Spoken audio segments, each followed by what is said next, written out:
There's something about caves. A shadowy opening in a limestone cliff that draws you in.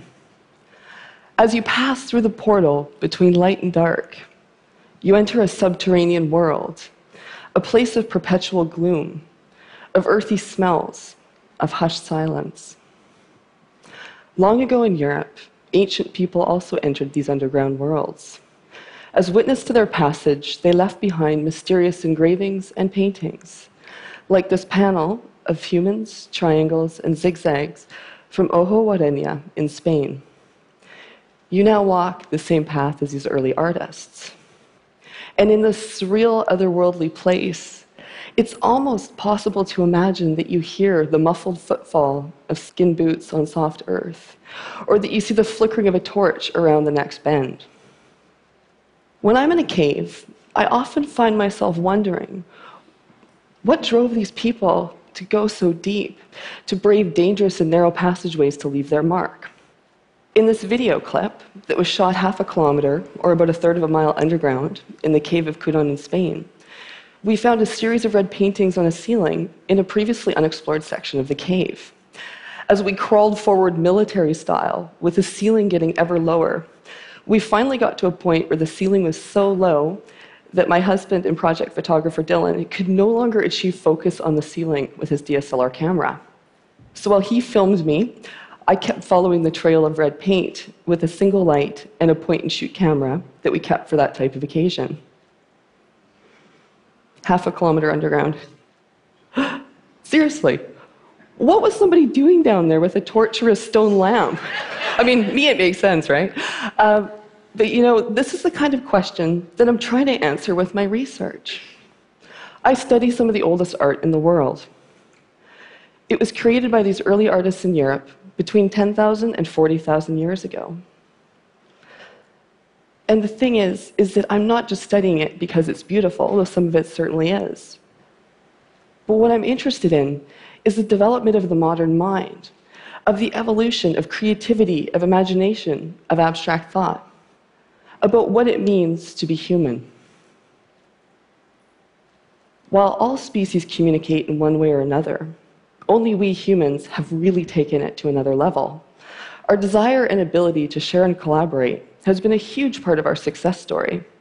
Our modern world is based on a global network of information exchange, made possible in large part by our ability to communicate, in particular using graphic or written forms of communication.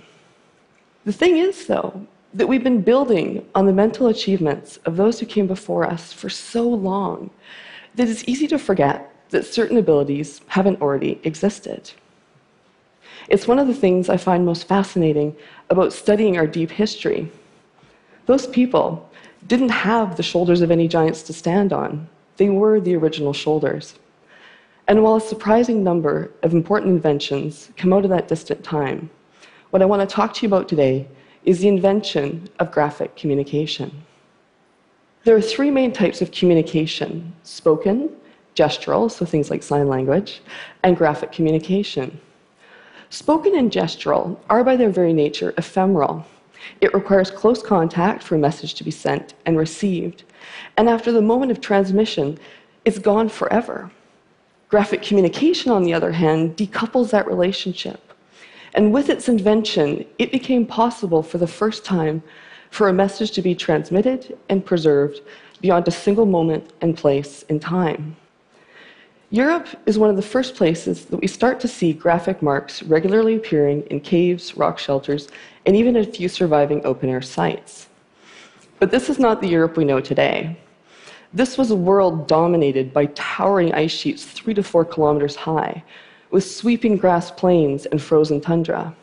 This was the Ice Age. Over the last century, more than 350 Ice Age rock art sites have been found across the continent, decorated with animals, abstract shapes, and even the occasional human, like these engraved figures from Grotta della Dura in Sicily. They provide us with a rare glimpse into the creative world and imagination of these early artists. Since their discovery, it's been the animals that have received the majority of the study, like this black horse from Cuyavera in Spain, or this unusual purple bison from La Pasiaga. But for me, it was the abstract shapes, what we call geometric signs, that drew me to study the art. The funny thing is that at most sites, the geometric signs far outnumber the animal and human images. But when I started on this back in 2007, there wasn't even a definitive list of how many different shapes there was, nor was there a strong sense of whether the same ones appeared across space or time. Before I could even get started on my questions, my first step was to compile a database of all known geometric signs from all of the Rockara sites.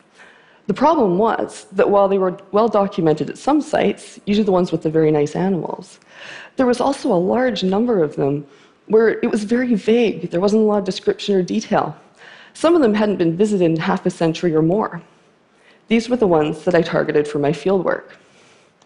Over the course of 2 years, my faithful husband Dylan and I each spent over 300 hours underground, hiking, crawling, and wriggling around 52 sites in France, Spain, Portugal, and Sicily. And it was totally worth it. We found new, undocumented geometric signs at 75% of the sites we visited. This is the level of accuracy I knew I was going to need if I wanted to start answering those larger questions. So let's get to those answers. Barring a handful of outliers, there are only 32 geometric signs. Only 32 signs across a 30,000-year time span and the entire continent of Europe. That is a very small number. Now, if these were random doodles or decorations, we would expect to see a lot more variation. But instead, what we find are the same signs repeating across both space and time. Some signs start out strong before losing popularity and vanishing, while other signs are later inventions. But 65% of those signs stayed in use during that entire time period. Things like lines, rectangles, triangles, ovals, and circles, like we see here from the end of the Ice Age at a 10,000-year-old site high in the Pyrenees Mountains. And while certain signs span thousands of kilometers, other signs had much more restricted distribution patterns, with some being limited to a single territory, like we see here with these divided rectangles that are only found in northern Spain, and which some researchers have speculated could be some sort of family or clan signs. On a side note, there is a surprising degree of similarity in the earliest rock art found all the way from France and Spain to Indonesia and Australia, with many of the same signs appearing in such far-flung places, especially in that 30,000 to 40,000 year range. It's starting to seem increasingly likely that this invention actually traces back to a common point of origin in Africa. But that, I'm afraid, is a subject for a future talk. So back to the matter at hand. There could be no doubt that these signs were meaningful to their creators, like these 25,000-year-old bas-relief sculptures from Roc de Vézac in France. We might not know what they meant, but the people of that time certainly did. The repetition of the same signs for so long and at so many sites tells us that the artists were making intentional choices. If we're talking about geometric shapes with specific, culturally recognized, agreed upon meanings, then we could very well be looking at one of the oldest systems of graphic communication in the world. I'm not talking about writing yet. There's just not enough characters at this point to have represented all of the words in the spoken language, something which is a requirement for a full writing system. Nor do we see the signs repeating regularly enough to suggest that they were some sort of alphabet. But what we do have are some intriguing one-offs, like this panel from La Pasiaga in Spain, known as the inscription, with its symmetrical markings on the left, possible stylized representations of hands in the middle, and what looks a bit like a bracket on the right. The oldest systems of graphic communication in the world, Sumerian cuneiform, Egyptian hieroglyphs, the earliest Chinese script, all emerged between 4,000 and 5,000 years ago, with each coming into existence from an earlier proto-system made up of counting marks and pictographic representations, where the meaning and the image were the same. So a picture of a bird would really have represented that animal. It's only later that we start to see these pictographs become more stylized until they almost become unrecognizable, and that we also start to see more symbols being invented to represent all those other missing words in the language, things like pronouns, adverbs, adjectives. So knowing all this, It seems highly unlikely that the geometric signs from Ice Age Europe were truly abstract written characters. Instead, what's much more likely is that these early artists were also making counting marks, maybe like this row of lines from Reparo di Domenica in Sicily, as well as creating stylized representations of things from the world around them. Could some of the signs be weaponry or housing? Or what about celestial objects, like star constellations? Or maybe even rivers, mountains, trees, landscape features? Possibly like this black penniform, surrounded by strange bell-shaped signs from the site of El Castillo in Spain. The term penniform means feather-shaped in Latin, but could this actually be a depiction of a plant or a tree? Some researchers have begun to ask these questions about certain signs at specific sites, but I believe the time has come to revisit this category as a whole. The irony in all this, of course, is that having just carefully classified all of the signs into a single category, I have a feeling that my next step will involve breaking it back apart as different types of imagery are identified and separated off. Now, don't get me wrong, the later creation of fully developed writing was an impressive feat in its own right.